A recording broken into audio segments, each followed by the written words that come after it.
네, 안녕하세요. 김진수입니다. 애들 10시에 수업 끝나니까 딱 10시까지만 저희 할게요. 네, 대신에 10시까지 다 듣고 가세요. 애들 KMO 이제 일주일 남았죠? 그죠? 네, 준비들 각자들 잘 하고 있나요? 오전에는 어머니들이 많이 오셔가지고 좀 이렇게 눈 마주치면서 소통을 잘 못했는데 지금은 좋네요. 어떻게 잘 하고 있죠? 네, 하고 있다고 생각하고 마무리 잘 지어주시면 좋을 것 같고, 9일날 2차가 끝난 순간부터 이제 그 다음 주 월요일부터 스타트로 해서 이제 실제 이제 입시라고 하는 영재고 준비가 이제 시작이 될 텐데, 애들은 애들대로지만 어머니들은 또 어머니들대로 아이들이 새롭게 하는 공부, 그래서 바뀌는 이 전환이 어떠한 변화적인 포인트를 가지고 있는지를 일단 좀 알고 가셔야 돼요. 그러지 않으면 이걸 또 좀 해야 되나, 저걸 또 좀 해야 되나, 여기에서 되게 갈팡질팡 하다가 한두 달 정도를 또 날려버릴 수 있어요. 왜냐? KMO 2차가 끝나자마자 얼마 안 있어서 애들 기말고사 대비 기간이 오기 때문에 그 기간을 되게 러프하게 그냥 여유 있게 잡아서 가실 여력이 되게 많고, 조금 더 가면 특히 지금 여기 앉아 있는 아이들 중에 일부는 고등 KMO 계속 몰입을 하고 있었던 터에 2년차 넘어서도 계속 고등 KMO를 하고 싶어 하는, 흔히 이제 고등학교 가서도 수월로가 좀 돼서 수월을 하고 싶어 하는 애들이 있을 거란 말이에요. 그래서 그것과에 대한 스케줄 병행을 어떻게 고려해야 하나 말아야 되나에 대한 고민도 엄청 있으실 거예요. 근데 결과적으로 일단 먼저 제가 선을 긋고 싶은 건, 입시가 스타트 되는 순간 머릿속에서 입시 이외의 것은 다 지워주셨으면 좋겠어요. 그 이유를 말씀드리는 걸 오늘 내용의 임팩트 상에 좀 넣어보려고 해요. 그러면 일단 시작을 여기서부터 해야 될 것 같았어요. 이제 잠깐 좀 교육자로 돌아올게요. 연구자로 좀 돌아와서 강사 아니라 이쪽 공부하고 있는 사람의 입장에서 말씀을 좀 드려볼게요. 얘들은 지금 여기를 지금 하고 있죠. 그리고 입시가 시작되면 이쪽으로 넘어갈 거예요. 그러면 중요한 건 얘를 했을 때와 얘를 했을 때의 차이점이 무엇이냐에 대한 부분을 좀 근거 있게 우리가 같이 논의할 필요가 있어요. 요 이야기가 제가 알기로도 대치동 내에서만으로도 수업을 하는 강사에 따라서, 그리고 그걸 받아들이는 어머니들에 따라서 굉장히 천차만별의 해석법을 가지고 계시거든요. 강사들조차도 어떤 강사들은 창의수학하고 KMO는 완전히 결이 다르기 때문에 입시 준비할 때 KMO 공부는 하나도 쓸모있지 않다, 창수만 열심히 하면 된다, 이러고 주장하는 사람들이 있고, 또 반대 일각에서는 고등 KMO 이상까지 해서 수준 높은 어떤 수학 공부를 계속 지속하면 창의수학이라고 일컬어지는 저런 수학은 그냥 자연스럽게 다 잡힌다, 그러니 KMO에 더 집중해도 상관없다 라고 주장을 해요.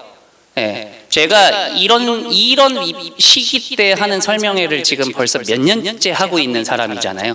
그때마다 제 이제 시작점 때부터의 욕심이기도 했는데, 가능하면 요거에 대한 부분을 좀 보편화해서 공통적인 근거 하에 조금 명확한 루브릭 같은 좀 라인을 만들고 싶은 게 제 개인적인 욕심이기도 하거든요.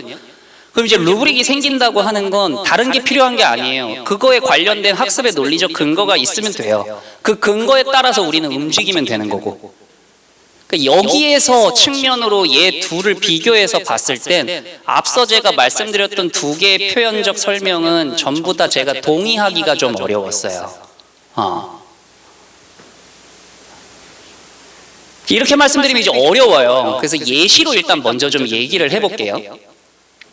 지금 내용 쓰여져 있는 거 보시는 게 이번에 2022 개정교육과정에 나와 있는 중학교 1학년 단원에 대한 이제 그 학습 내용하고 그에 관련된 성취 기준을 제가 좀 섞어서 적어 놓은 거거든요. 중학교 1학년 때 아이들 소인수분해 배우고 유리수하고 순환소수 이런 거 배우잖아요. 그때 얘를 이수하게 하기 위해서 내용상에 어떻게 적혀 있냐면, 소인수분해는 최대공약수와 최소공배수의 개념을 그러니까 초등학교 때부터 배웠던 두 원리의 개념을 바탕으로 소인수분해하는 방법에 대해서 학습한다 이러고 돼 있어요. 유리수하고 순환소수는 순환소수가 유리수임을 이해할 수 있는 방향으로 공부한다라고 적혀져 있어요. 이게 지금 실제 교육과정에 나와 있는 문구예요. 그런데 여기서 우리는 제가 빨간색으로 표시해 놓은 이 두 가지에 집중하셔야 돼요. 그럼 개념은 뭐고 이해는 뭐죠? 여기가 아이들의 문제 스타일하고 난이도를 바꿔놓는 가장 중요한 키워드예요. 어느 정도의 개념을 쓴다는 거지, 개념을 어떻게 쓴다는 건지, 순환소수가 유리수임을 이해하는 수준이라는 게 도대체 어디까지인지, 이거에 따라서 아이들한테 제공되는 시험지상의 난이도가 다 달라져요. 아이들이 중학교에서 보는 내신의 시험은 교육과정 문서 안에 이 정도 선까지 물어봐야 한다라고 하는 평가적 루브릭을 다 잡아놓은 상태예요. 예를 들면 순환소수가 유리수임을 이해할 수 있는 정도로 해라 라고 했을 때 거기에 대한 주의사항으로 유리수가 순환소수로 표현된다는 건 가르치지 말아라 라고 써 있어요. 그러니까 0.5는 0.49999 이렇게 써도 되는데, 그 역증명에 대한 부분, 역행에 대한 부분은 너무 아이들이 받아들이기에는 교육과정 범위 안에서 복잡하니까 거기까지 가지 마라, 간단한 정도로 해라 이러고 선을 그어놨어요. 그러니까 거기에 맞춰서 범위상의 문제를 내야 돼요.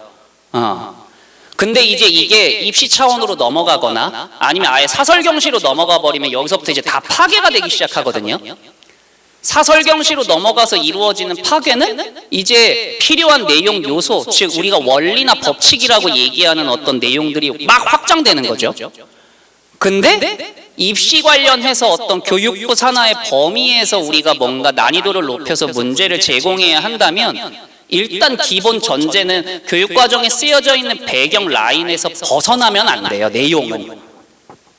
그러니까 개념의 수위가 어느 정도였다, 이해 측면은 여기까지 가야 됐다로 출제자들이 문제를 자꾸 만들기 시작하는 거예요. 이런 측면이 나오면 이제 KMO 학습에서는 관련된 단원을 어떻게 물어보냐면 대놓고 이렇게 개념을 물어봐요. 이거 실제 제가 KMO 애들한테 풀렸던 문제 중에 하나인데, 어떤 수열을 쭉 주고 나서 이 수열은 어느 타이밍부터 일주기를 계속 이뤄서 다 똑같은 나머지를 갖는다는 걸 보여? 그럼 이제 개념을 줘버리는 거예요, 이렇게. 그럼 개념을 주고 그 개념이 실제로 이 상황에서 맞아떨어지는지 증명해.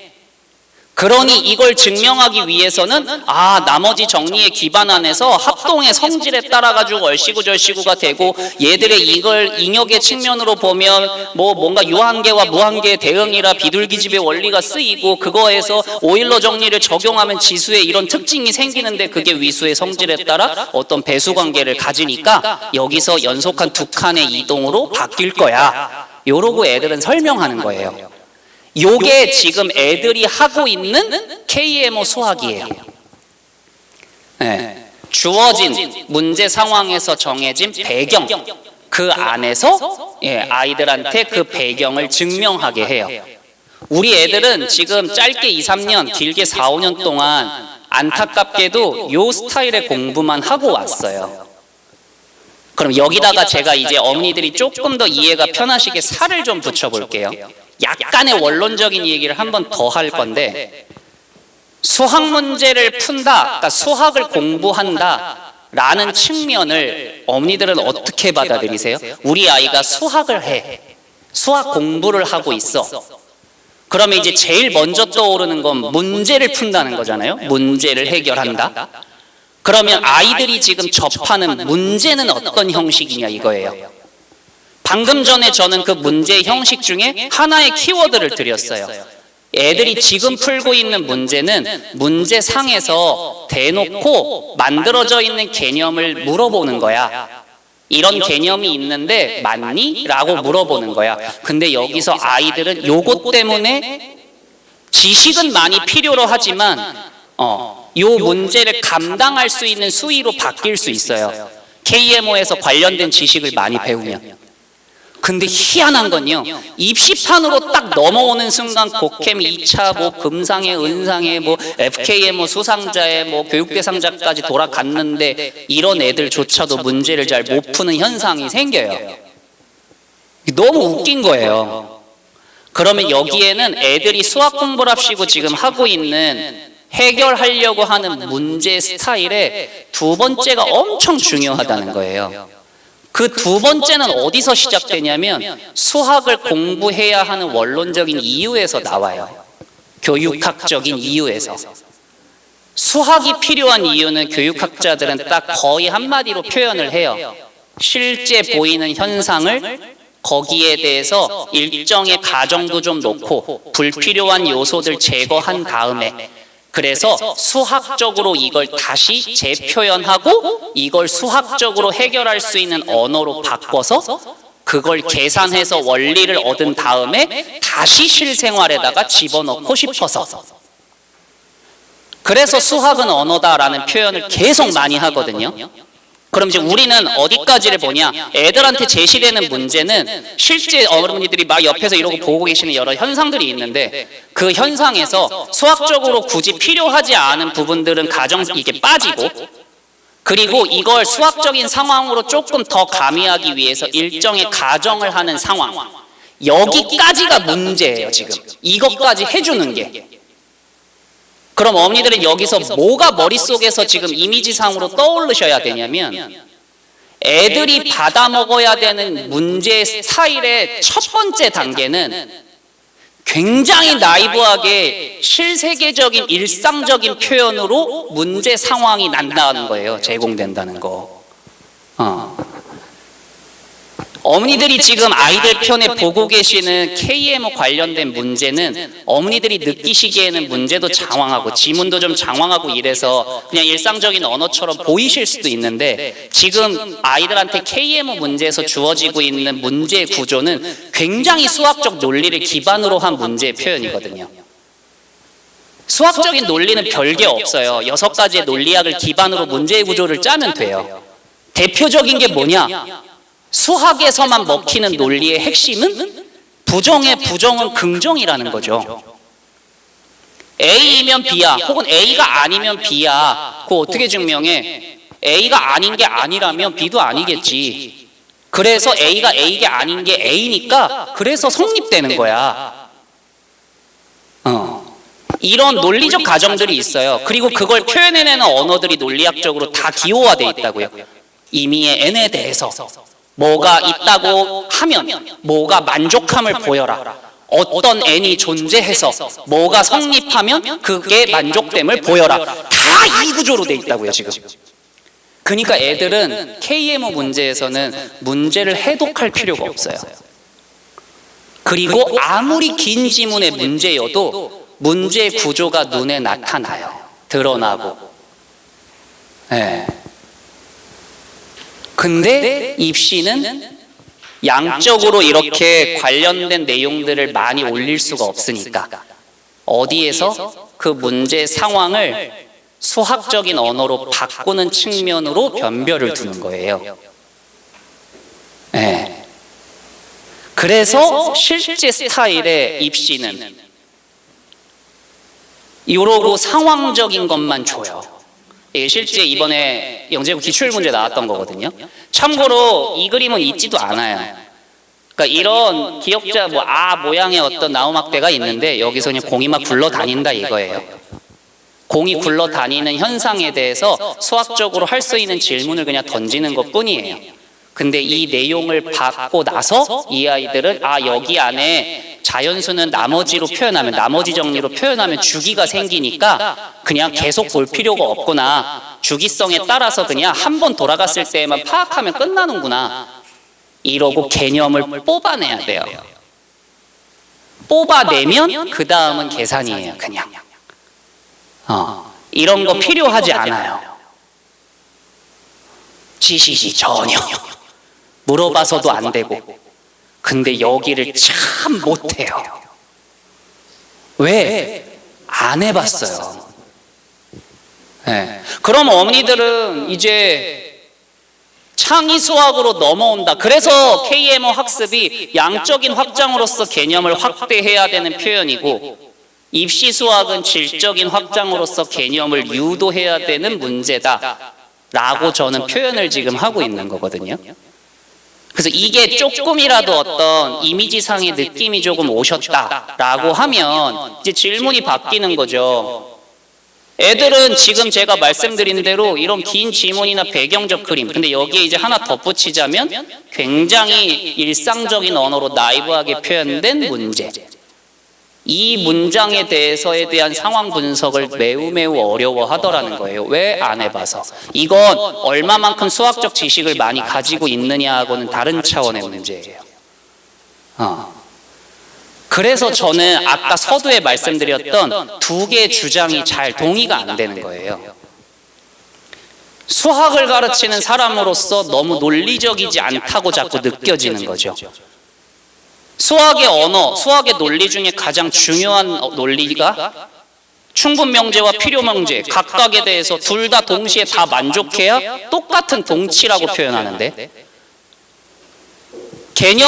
주어진 개념을 증명할 수 있는 힘이 생기면 나이브한 상황에서 개념을 뽑아낼 수 있나? 그럼 개념을 뽑아낼 수 있으면 그걸 여러 가지 지식을 투입해서 확장해가지고 증명을 할 수 있나? 논증을? 이게 어떻게 같은 선상에서 맥락적으로 오고 가는 거지? 저는 여기에 대해서 계속 반론하거든요. 근데 반론의 근거가 필요하니까 계속 공부하는 거예요. 이게 어려워요. 그래서 애들이 어렵다는 건 뭘 뜻해? 변별이 된다는 거예요. 이게 아니라 이게 어려운 거예요, 지금. 그래서 애들은 입시 수학으로 돌아오자마자 입시 유형에 걸맞는 문제다라고 볼 수 있는 문제를 접하면 처음에 굉장히 생소하게 접하게 될 수밖에 없어요. 그래서 내가 보던 게 아니야 라는 표현이 자꾸 나오고요. 창의수학은 그래서 이 배경상에 해당하는 문장제로 무조건 구성이 되는 거예요. 그래서 창의수학에 관련해서 각 학원 선생님들, 연사분들이 나오셔가지고 동일한 언어를 자꾸 쓰신다고요. 창의수학은요, KMO랑 가장 다른 게 하나 있어요. 문장이 길어요. 지문이 엄청 길고요. 지문 해석이 되게 중요해요. 라는 표현을 동일하게 다 쓰시거든요. 그럼 우리는 이제부터 문장이 길다 정도의 어떤 나이브한 정도로 지식을 이해하지 말고 확대의 개념이 아니라 유도의 개념상의 어려움을 아이들한테 변별력으로 두고 있구나 정도로 조금 받아들이면 아이가 그 다음에 막힘돌이 생겼을 때 도대체 뭐가 막히는 건지에 대한 어떤 나이브한 진단이 가능해진다고요. 어머니들 눈에서도.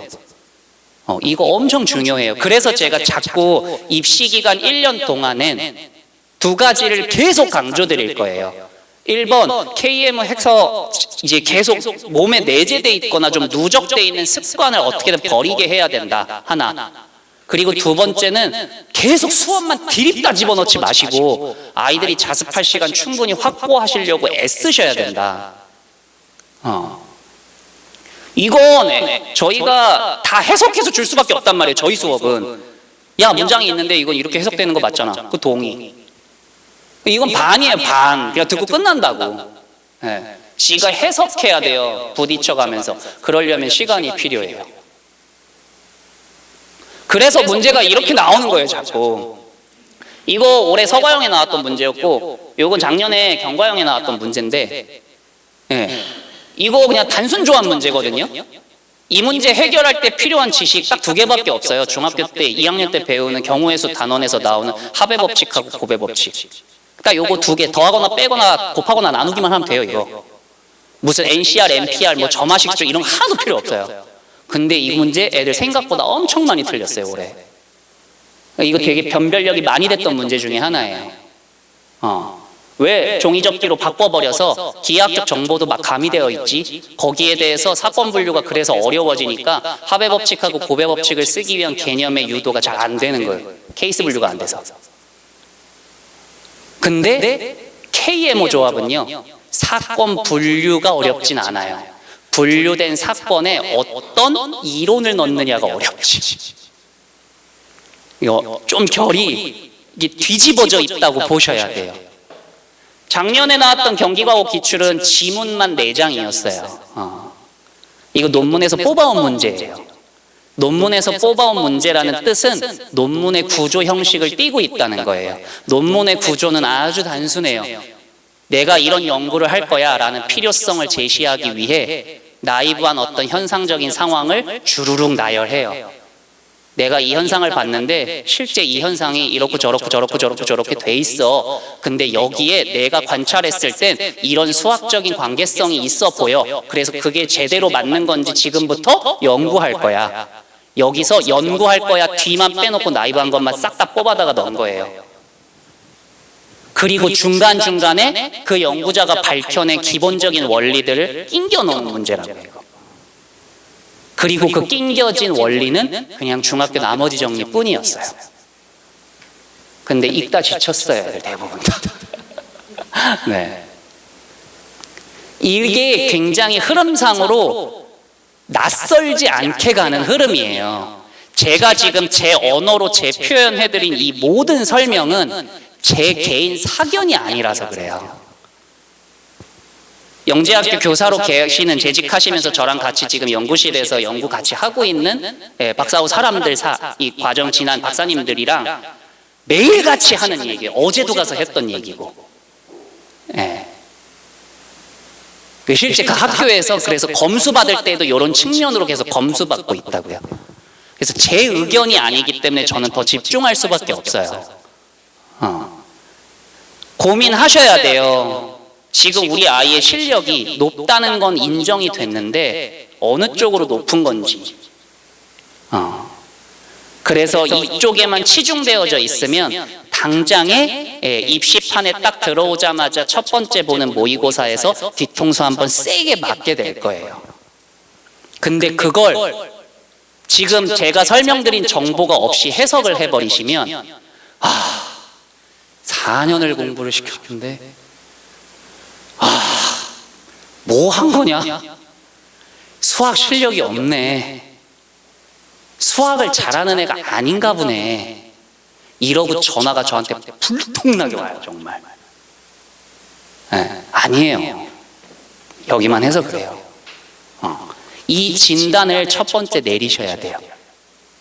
그래서 애들이 지금 KMO가 끝난 직후부터 1월달 들어가기 전까지 거의 한 5주에서 6주 많으면 나오던데 그 기간 동안에 아이들한테 전달되는 입시 수학은 다 100% 이쪽에만 맞춰져서 진행돼요. 여기는 미리 시작한 애들은 예와에 대한 결합이 필요해요. 밸런스가 필요하니까 여기에 관련된 질문도 간간히 하거든요. 경시성 1차 정도 되는 걸로.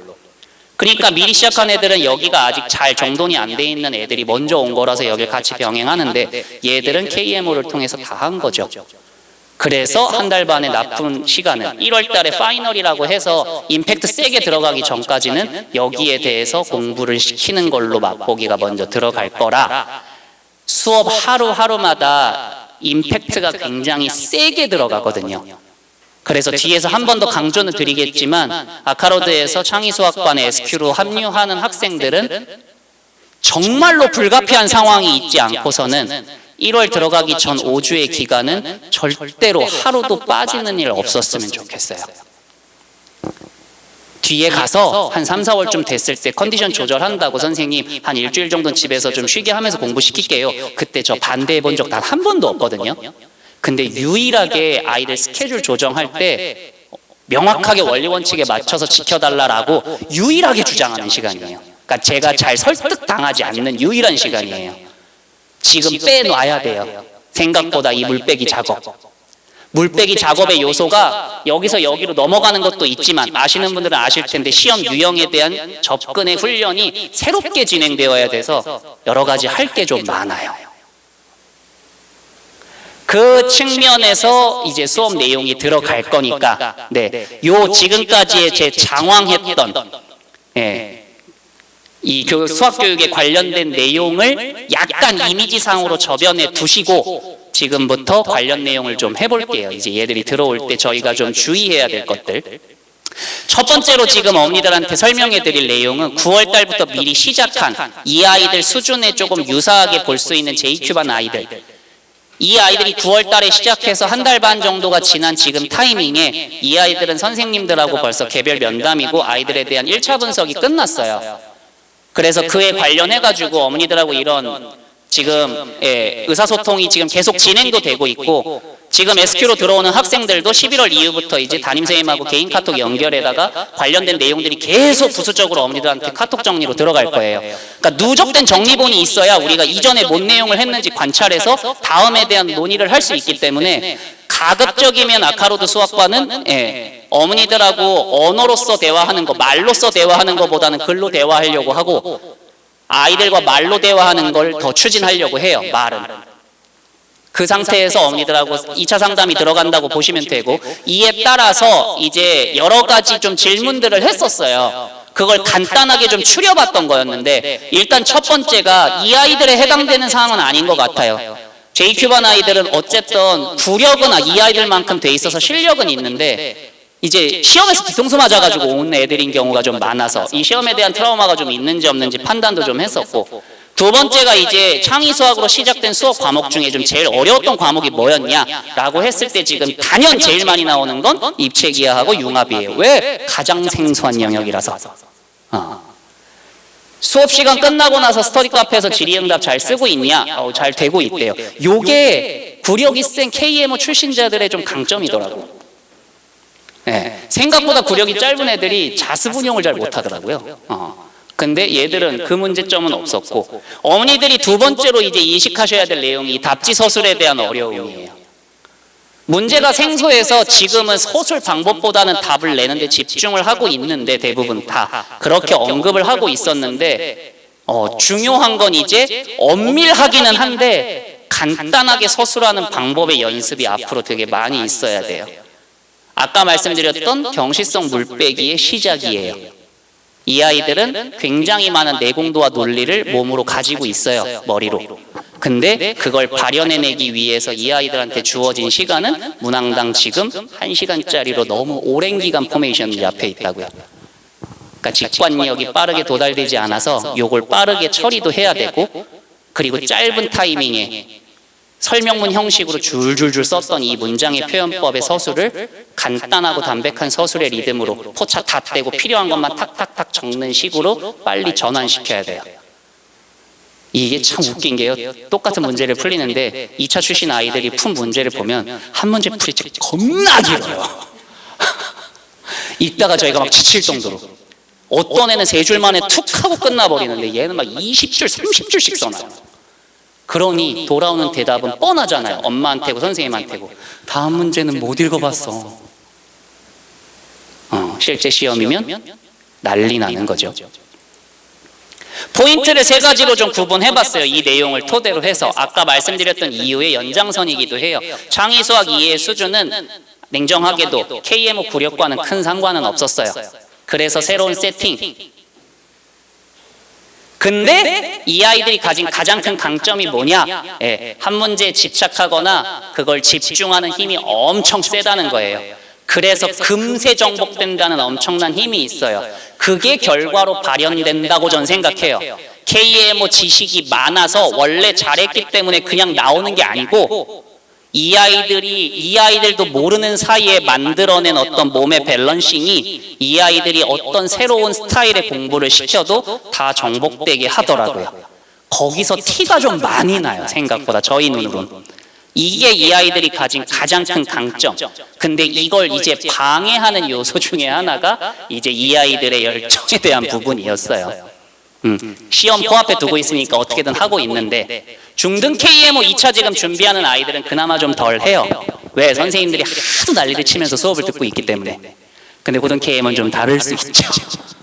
풀어질 대로 풀어진 학생들이 있을 수도 있고, 그래서 동력원이 빠져서 기말고사를 핑계대고 좀 쉬었다가 천천히. 근데 문제가 안 생긴 아이들은 아까 말씀드렸던 개념 유도가 연습 없이도 잘 내재화된 아이들. 저학년 중에 KMO 스펙도 없는 것 같고 어디 들어보지도 못했는데 합격되는 애들 간혹 있잖아요. 그 아이들 공통점을 하나씩 항상 추산을 좀 해보는데 그때 나오는 유일한 대답 중에 하나는 그 아이들은 다른 아이들에 비해서 생각보다 책을 좀 많이 읽었더라고요. 무슨 책이든 상관없었어요. 수학과 관련 도서 아니어도 돼요. 네. 오바스러운 애들이 영어로 된 원서를 많이 읽기도 하던데 여기 애들은 그거 아니어도 돼요. 그냥 소설책 좋아하는 애들도 상관없었어요. 왜? 지문에 대한 해독이 엄청 빨라요. 텍스트가 주는 정보가 엄청 빠르게 지나가잖아요. 그래서 책을 많이 안 읽어봐서 그게 몸에 습관이 안 들여진 애들은 한 문장 한 문장을 되게 곱씹어야 된단 말이죠. 대표적인 사람이 저거든요. 제가 글을 잘 못 읽어요. 논문 읽고 논문 쓴다는 사람이 글을 못 읽어서 교수님한테 맨날 혼났었어요. 근데 글이 잘 읽히는 거예요. 그 애들은 좀 다르더라고요. 그래서 아이가 좀 이렇게 막 빈둥빈둥 거리는 타이밍이 생길 것 같아 어쩔 수 없이. 근데 우리 아이가 그 배경, 유도에 관련된 문장 해석이 좀 되는 것 같아. 그럼 약간의 걱정은 좀 더셔도 되지만 그게 아니라고 판단되시면 무조건 확인하셔야 되고, 그러면 사실 그 다음 페이지 상에 이 열정을 끌어올릴 수 있는 아이들의 동기를 어떻게 유발시켜야 하느냐에 대한 이제 장을 하나 넣어놨었어요. 사실 다음 장에. 근데 그리고 그 내용도 사실은 다 이제 교육심리학적 연구의 근간 하에 그냥 다 원서된 내용을 넣어놨었어요. 근데 말할까 하다가 발표하기 10분 전에 지워버렸어요. 그냥 지금 얘기해봐야 하나도 소용이 없을 것 같아서. 네. 그래서 그 이야기는 12월 말에 1월 분기 들어가는 타이밍에 제가 한 번 더 강조를 드릴 거고, 그 이야기를 강조드리는 이유는 딱 하나예요. 1월이 딱 시작되는 순간 스케줄이 엄청 방대해지잖아요. 그러면 아이들이 굉장히 많이 힘들어져서 땡깡 부리는 양이 많아지고 거기에 내적 동기는 떨어지고 하는 상황이 생길 거예요. 그때 우리 아이는 어떤 동기가 먹히는지에 대해서 구조화된 루브릭을 갖다 드릴 거예요. 그거에 맞춰서 고민하면 조금 더 이유를 쉽게 찾을 수 있겠더라고요. 그래서 그거는 다음에 한 번 더 얘기를 좀 드릴게요. 분기의 9월은 복습의 달이에요. 이 아이들도 11월부터 12월 말이 끝날 때까지 계속 복습을 시키게 될 거예요. 이런 식으로 막 체크도 할 거고 토론 수업에 대한 얘기도 좀 들어갈 건데 뭐 때문에 아까 계속 반복해서 말씀드렸던 서술 방법에 대한 연습이 시작됐다고 보시면 돼요. RP 안에서 어떻게 유도해야 되는지는 알게 된 문제잖아요. 이러면 아까 제가 말씀드렸던 것처럼 난이도가 있는데 그래도 얘네들 수준이 높아서 문제를 풀 것 같았는데 문제가 생소해서 난이도에 맞춰서 아이디어 찾는 게 아직 잘 안 되니까, 그래서 라이브 문제로는 이 문장 서술에 대한 연습이 안 되거든요. 근데 RT는 그게 좀 가능할 수 있어서 첫 번째 3달은 지금 미리 시작한 아이들은 이걸 계속 맞춰서 하고 있고, 서술의 특징이 보통 요 3가지 라인 안에서 많이 나타나니까 요것도 조금 기억을 하고 계셨으면 좋겠어요. 나도 모르는 사이에 빨리 풀어야 된다는 강박이 한번 툭 하고 올 거예요. 이제 서술 연습이 시작되면 그때 맞춰서 아이들은 서술을 끝까지 않고 밋밋하게 가기도 하고, 보충 설명이 분명히 필요한데 KMO에서는 그냥 자명하게 넘어가도 될 것 같아서 넘긴 내용들을 안 쓰고 넘어가는 상황이 생겨요.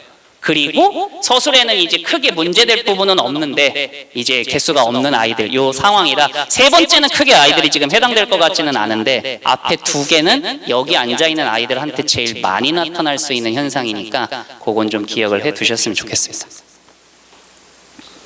학습 방법에 대한 부분을 간단하게 좀 적어봤어요. 창의조합 감각이 생기기 전까지는 100% 복습을 해야 되는데 여기 학생들 같은 경우는 조합은 무조건 예습이 먼저여야 해요. 감각이 선 상태에서 지금 2차까지 간 학생들이기 때문에. 창의기하도 마찬가지, 생소한 듯 보이지만 거의 대부분 유사한 패턴으로 나타날 거예요. 단지 논증만 해라가 아니라 작도까지 하세요가 좀 넘어가는 것뿐이라 거기에 대한 플러스 알파만 살짝 연습되면 별로 어려울 건 없어요. 근데 이 아이들이 너무너무 어려워하는 건 입체기하예요. 물론 공감각적인 능력이 있는 애들은 잘 볼 수 있는데 이게 참 어려워요.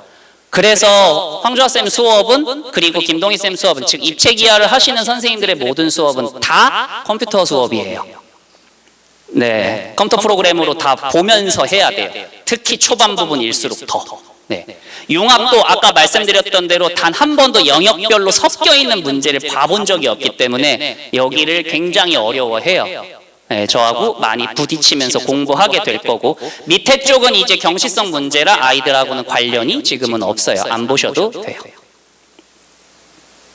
여기까지가 이제 지금 9월부터 시작한 아이들이 설명이 진행됐던, 수업이 진행됐던 내용을 좀 요약해서 말씀드렸던 거고, 그 내용은 대부분 다 지금 아이들하고 유사한 수준의 JQ반 아이들을 기반으로 한 설명이었으니까 그걸 좀 보셨으면 좋겠고, 지금부터의 설명이 이제 아이들의 스케줄 관련이고, 이제 전 여기까지만 설명하고 넘어갈 건데, 일정은 이래요. 11월 11일부터 이제 이 아이들은 바로 스타트 할 거고, 월수금반 오는 애들은 월수금 시작, 화목일반 오는 애들은 화목일 시작, 월수금 화목일 조율하실 때 뭐 아이들 스케줄상 보시는 것까지는 괜찮은데 수업이 혹시 좀 다르지 않나, 선생님 들어가는 거 좀 다르지 않나, 이런 고민은 아카로드에서는 하나도 안 하셔도 됩니다. 어차피 다 똑같이 하고 똑같이 다 하니까요.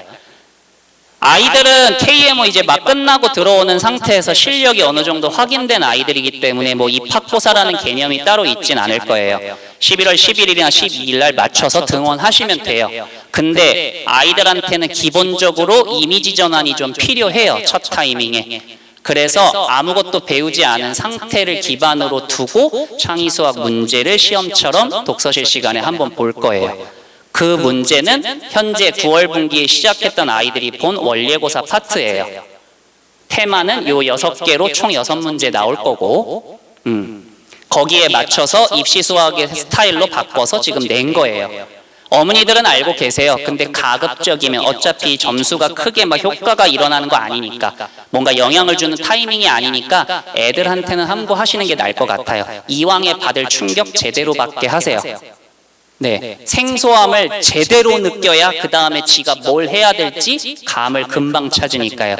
요 테마도 가급적이면 알려주지 마세요. 네, 그게 아이들한테 훨씬 나을 거예요. 11월 12일부터 지금 예상치로는 29일까지 이제 수업이 되고, 그 다음인 30일부터 1월 분기 스타트가 될 겁니다. 수업이 진행되고 막바지쯤 되면 이제 첫 번째로 종합모의고사가 시작이 될 거고, 현 종합모의고사는 작년보다 같이 연합할 학원이 경기도에서 하나 좀 더 생겼어요. 네, 올해 이제 오늘 계약은 확정이 돼서 지금 여기에 들어가는 종합모의고사의 지역은 경기도 분당, 그리고 그 대전, 대구, 부산 요 네 군데예요. 그래서 이 정도면 이제 됐겠다 싶어요. 사실 저희 애들 쓰는 걸로 봤을 땐 저희 애들이 보통 이제 서울, 경기, 그 다음에 이제 대구, 한과영, 대전 이렇게 많이 쓰거든요. 예술을 약간 조금 뒤로 두고 있어서, 네, 그래서 이제는 좀 됐다 싶어가지고 오늘 얘기는 좀 마무리를 잘 끝냈고요. 그래서 그거 토대로 해서 1차적인 안이 조금 비교 데이터로 나타날 건데, 이 시기 때 비교 데이터는 사실 그렇게 쓸모가 있지는 않고요. 전체적인 데이터 비교는 사실은 3월 달부터나 조금 의미가 있을 수 있으니까 담임선생님들하고 얘기 나누시면서 좀 조율하시면 될 것 같아요. 30일부터 2분기 이제 시작된다라고 보시면 되고, 요 기간 때 아까 말씀드렸던 대로 아이들하고 시험 끝나자마자 채점이 한 2, 3일 내로 끝나면 담임선생님들이 아이들하고 1대1 면담을 하실 거예요. 그리고 그 면담의 결과가 정리가 돼서 어머니들한테 카톡으로 계속 나갈 겁니다. 그때가 여기 앉아있는 어머니들은 담임선생님과에 대한 카톡 연동의 시작이라고 보시면 돼요. 거기에 계속 이제 누적돼서 들어갈 거예요. 그거 토대로 앞으로 좀 아이에 대한 진단을 같이 한다라고 보시면 되겠어요. 네. 수업 스타일은 이제 이런 식이에요. 원래 지금 9월 분기를 시작했던 학생들은 월수금반 기준으로 했을 때 처음에 월수는 창의 수학을 하고 있었고, 금요일 날은 경시성 수학을 토론 형식으로 지금 진행하고 있었는데, 여기 앉아있는 아이들은 이제 경시성을 다 배제한 상태에서 5주의 수업이 진행될 거기 때문에 월요일하고 수요일 혹은 화요일하고 금요일 날은 11월 분기에 들어가는 9-2분기에 대한 교재 수업이 창의 페이스로 들어갈 거예요. 똑같이. 그리고 금요일이나 일요일 수업 때 경시성 수업이 빠지고 앞에서 1분기 때 아이들이 했던 9월 첫 번째 창의 수학 내용이 들어갈 거라고 보시면 돼요. 가장 핵심이 되는 게 조합하고 기하다 보니까 조합 기하 위주로 맞춰서 들어갈 거라, 이 수업 5주를 왜 그래서 한 주도 한 일도 좀 빼지 말아달라고 부탁을 드리는 거냐면, 저희는 계산상에서 미리 시작한 아이들하고 창의 문제는 하나도 거의 빠짐없이 똑같이 돌게 하려고 지금 스케줄을 짜놓은 거거든요. 경시성만 빵꾸나게 해놓은 거예요. 그러니 임팩트가 엄청 세게 들어가요 지금. 각 날마다 테마가 생겨버린다고요. 3개월치를 지금 5주로 가버려야 되는 상황이라서. 그래서 요거를 하나를 그냥 안 오면 무슨 문제가 있을까요? 라고 말씀해 주시는 질문이 되게 많은데 내용은 딱 제가 대답할 수 있는 건 하나예요. 그날 배우는 테마는 못 가져가는 거예요, 그냥. 그래서 5주는 기말고사 기간도 철저하게 좀 지켜서 홀딩해 주셨으면 좋겠다. 요거를 마무리로 좀 강조를 드릴게요. 아래쪽은 뭐 크게 보실 필요는 없습니다. 네. 자, 마무리하고 저 넘어갈게요. 이제 바꿀게요. 이제 선택 집중하셔야 됩니다. 네, 입시 기간은 입시만 하셨으면 좋겠어요. 네, 부탁 아니에요. 네, 그냥 제 경험상의 거의 협박성 멘트예요. 네, 나중에 진짜 후회하실 거예요. 후회의 근거는 작년에도 재작년에도 10년 내내 저한테 들어온 애들 중엔 어마무시한 스펙자들이 많았잖아요. 네.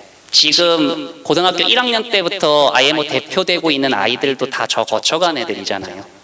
걔들도 헐떡거려서 우발될 거라고 믿다가 뒤통수 맞고 3차로 겨우겨우 들어가는 애들이 부지기수였어요.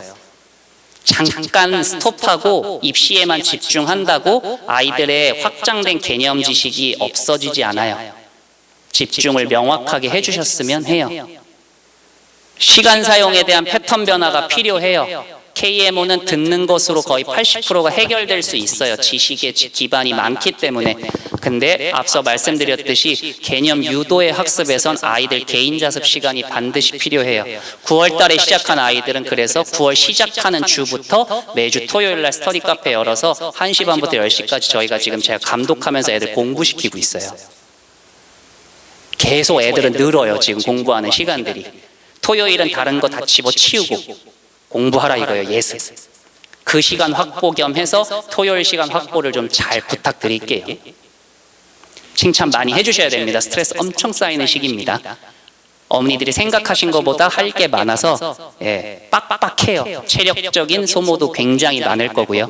요 세 가지만 딱 지켜주시면 좋은 결과 잘 만들어질 거니까 이번 주에 다음 주에 있는 KMO 잘 마무리하시고 다음 주에 수업에서 꼭 만났으면 좋겠습니다. 자, 여기까지 하겠습니다. 잠시만요.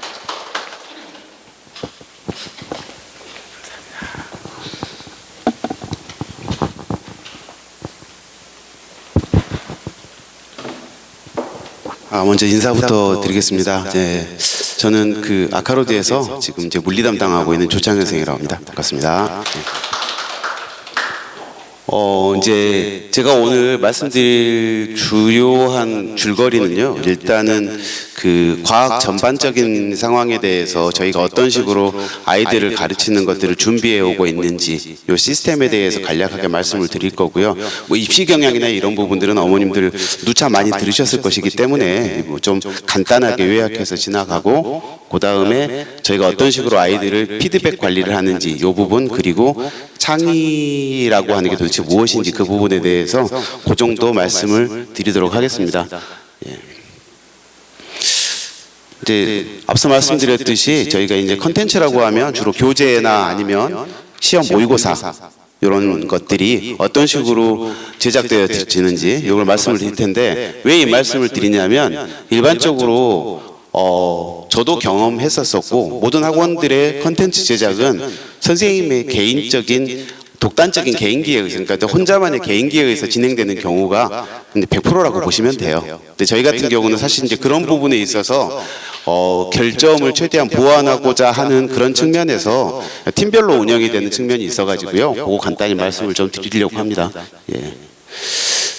이제 뭐 이거 세세한 사항까지는 제가 뭐 다 세세하게 말씀드릴 필요는 없을 것 같고요. 뭐 이제 전략팀, 입시 전략팀 또 문항개발팀 이런 식으로 해서 선생님들이 약간 구조화되어 있습니다. 이제 과학의 영재학교 대비 쪽에 관여하시는 선생님이 총 19분이세요. 이제 이분들이 좀 나뉘어져서 그렇게 자기 역할들을 수행하는 그런 방법으로 진행되고 있다라는 거. 이제 그래서 만들어진 예시들을 실제로 좀 보여드릴 거예요. 지금 보여드릴 거는 며칠 전에 진행됐던 아이들이 이제 반편성고사, 세미 모의고사라고 보시면 될 텐데 거기서 대표적인 문제 유형들 2가지 정도를 보여드리겠습니다. 먼저 하나는 물리 문제인데요. 이제 그 앞서서 말씀드렸듯이 이제 구조화된 어떤 그런 출제 틀에서 선생님들이 어떤 항목들이 어떻게 들어가는지를 먼저 사전에 고민을 하고 그거를 이제 적당하게 점수 분배나 아니면 문항수 분배 등등을 논의해서 결정을 하거든요. 이 문제 같은 경우는 이제 물리 문제인데 그림으로 보면 굉장히 간단한 문제입니다. 예, 그리고 아이들이 경시하면서도 그래도 한두 번 정도 보지 않았을까 싶은 그런 문제들이에요. 그런데 이제 차후에 보여드리겠지만 이제 앞서서 김진수 원장님도 그 얘기하셨지만 경시물백이라는 거 이게 사실 굉장히 중요하거든요. 왜냐하면 시험에 보는 유형이 다르니까 사실은 유형에 맞게 아이들이 준비하는 게 필요합니다. 근데 대부분 그것들이 인식하지 못하고 아이들을 지도하는 게 일반적인 학원에서의 패턴이라고 보시면 돼요. 예, 그래서 어떤 말씀을 드리는 거냐면 대부분 아이들은 이 문제에서 문제가 3개지 않습니까? 그러면 답을 뽑는데 굉장히 급해요. 요 잠깐 비교해서 하나 드리면 얘는 이제 아이들한테 제공되는 사후 이제 그 해설지거든요. 해설지인데 아이들한테 풀이를 쓰라고 하면 이거 분명히 서술형 문제입니다. 근데 제가 오늘도 요 채점에다가 왔는데 그 습관을 버리지 못하는 학생들이 되게 많더라고요.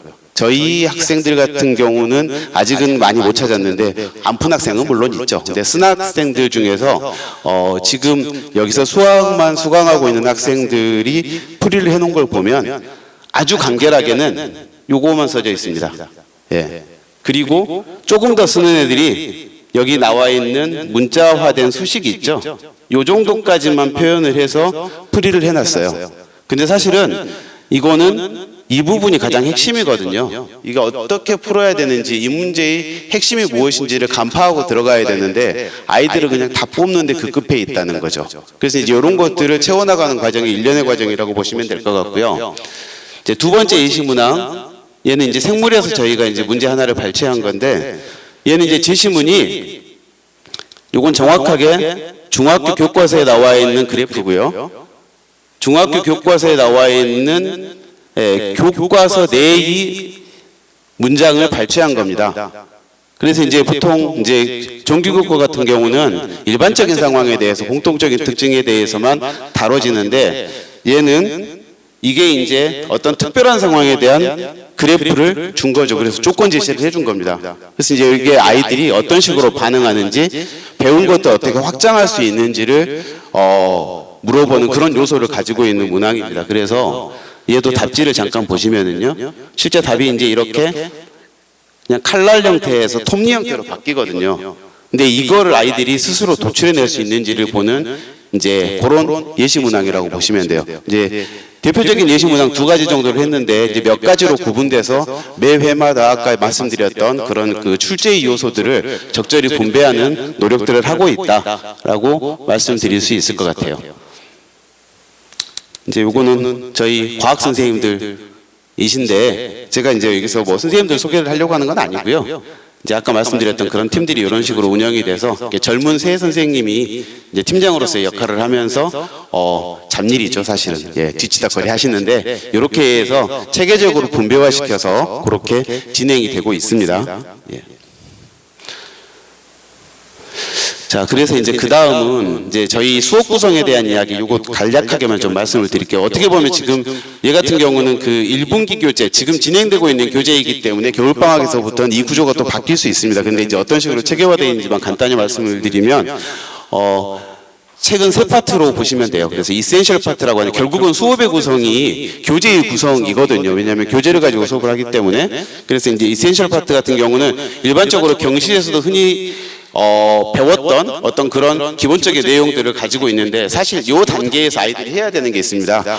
이제 뭐냐면 현재 입시 출제가 사실은 그 경계선이 있죠. 중등교육 과정에 기반해야 된다라는 경계성이 있기 때문에 경시에서 배웠던 모든 것들을 활용해서 문제를 푼다 하더라도 그것에 대한 표현은 교과 과정 내에 머물러야 됩니다. 그래서 사실 이제 그런 부분에 대한 가지떨기를 좀 해주는 거예요. 이런 내용들을 다시 한번 보면서. 그러니까 이게 단순히 배운 거라고 하면은 이거는 뭐 경시에서 했으니까 안 해도 된다. 이제 이럴 수 있는데 사실은 거기서 경계해야 될 요소들을 저희가 수업 시간에 학생들한테 이제 주지를 시키는 그런 단계라고 보시면 될 것 같고, 그 다음에 두 번째는 당연히 이제 기출문제, 이거는 한과형 기출문제인데 기출문제에 이렇게 들어가 있고요. 그 다음에 여기서도 교재의 한 편을 좀 보셔야 되는데 이제 1번 문항과 2번 문항은 서로 다른 영역에서 그냥 발췌를 한 거예요. 이제 특징만 보여드리려고요. 특징 보여드리면, 자, 여기는 비어있죠. 오타가 아닙니다. 여기는 문항이 비어있죠. 심지어 이것도 오타 아닙니다. 예, 여기도 조건이 비어있고요. 이거는 뭐냐면 아이들이 마저 채워넣는 거예요. 사실은 이제 경시 같은 경우는 주어진 문제에 대한 해석하는 연습만 되어 있지 스스로 문제를 개발해보는 어떤 그런 연습들은 전혀 필요도 없고 하지도 않거든요. 근데 이제 이게 어떤 이야기냐면 아까 앞서 말씀드렸듯이 내가 볼 시험이 어떤 내용을 기반으로 해야 되는지를 알아야 되기 때문에 과연 그렇다면 이러한 문제에 주어진 그림이나 어떤 상황에서 이 조건들이 어떻게 문제화될 수 있는지 또는 어떤 조건이 추가돼야 되는지를 능동적으로 진행해야 되는 그런 게 필요하다는 거죠. 그래서 이제 사실은 교재 안에 이런 부분들이 이제 학습에 이런 부분들이 녹아 들어가 있다라는 거 말씀드릴 수 있을 것 같고요. 다음은 이제 입시 경향 이 파트는 간략하게만 말씀을 드리도록 할게요. 예.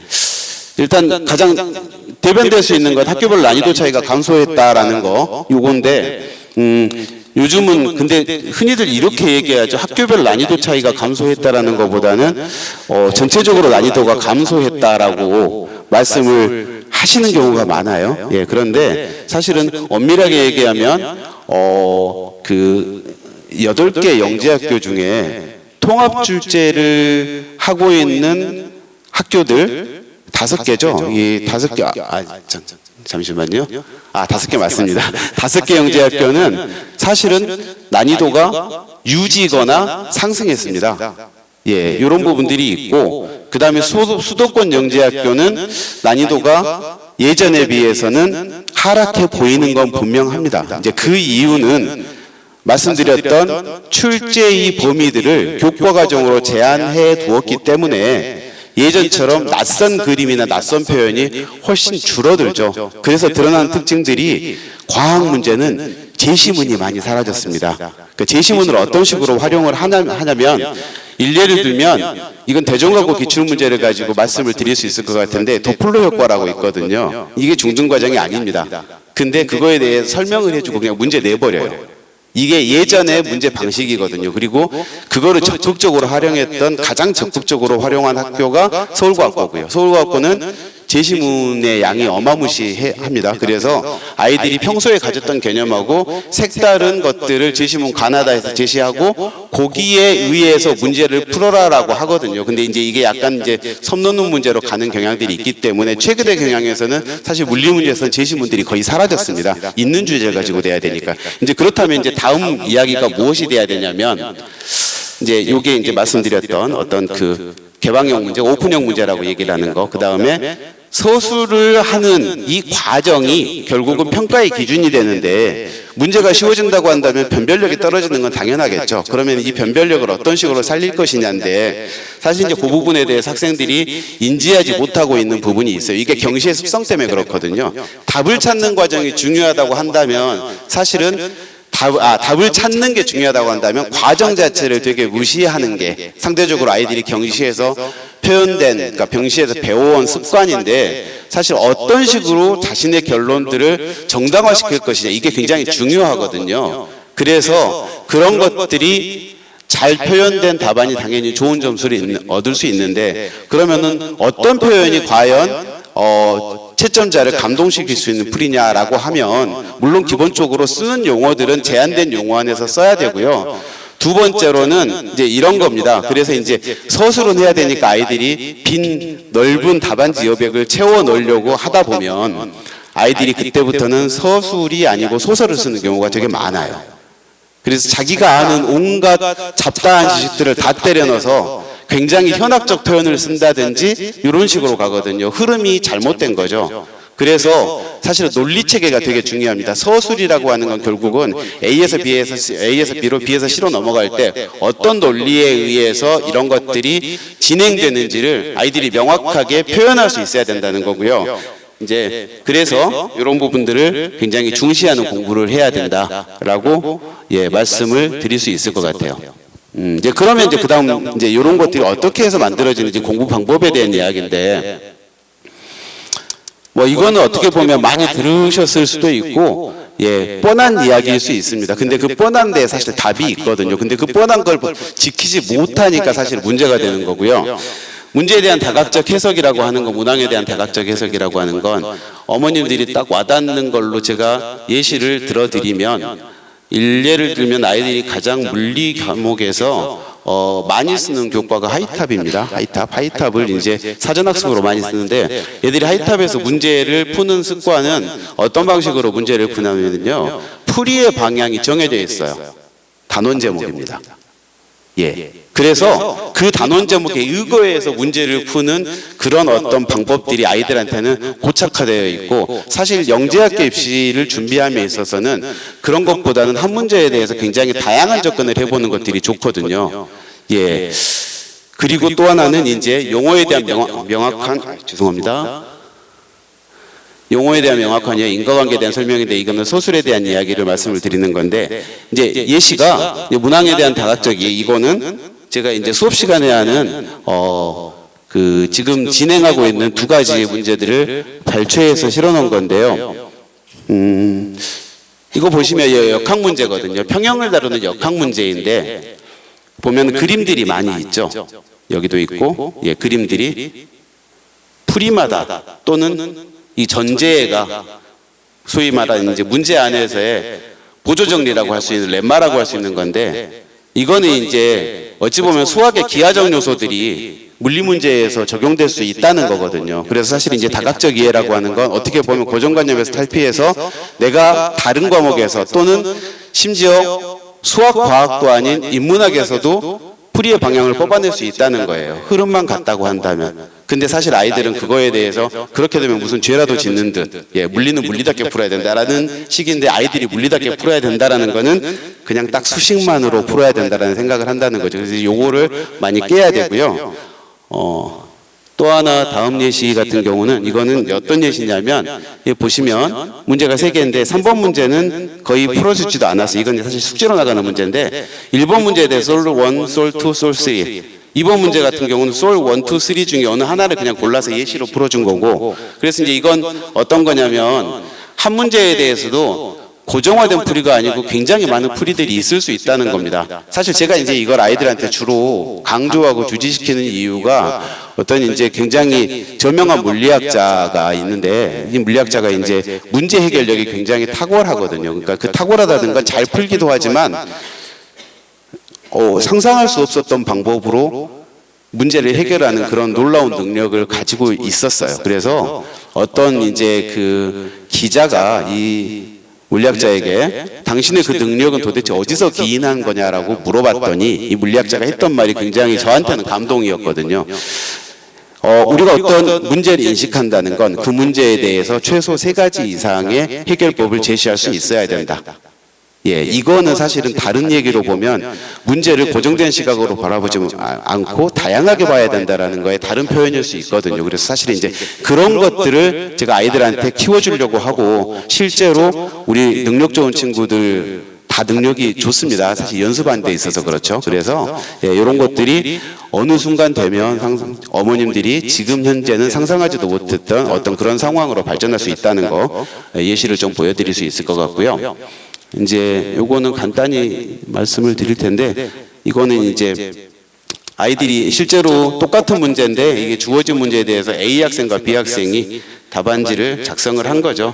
그래서 이제 뭐 그림도 많이 포함을 시키고, 사실은 이제 대부분 수식 가지고만 해결하는데, 이제 어떻게 보면 좀 훈련된 친구들이라고 볼 수 있겠죠. 그래서 이제 요게 아이들한테 일단 해결이 되고 나면 그 다음 선생님이 모범 답안을 이런 식으로 해서 아이들한테 주는데, 사실 여기서 모범이란 말은 지워야 돼요.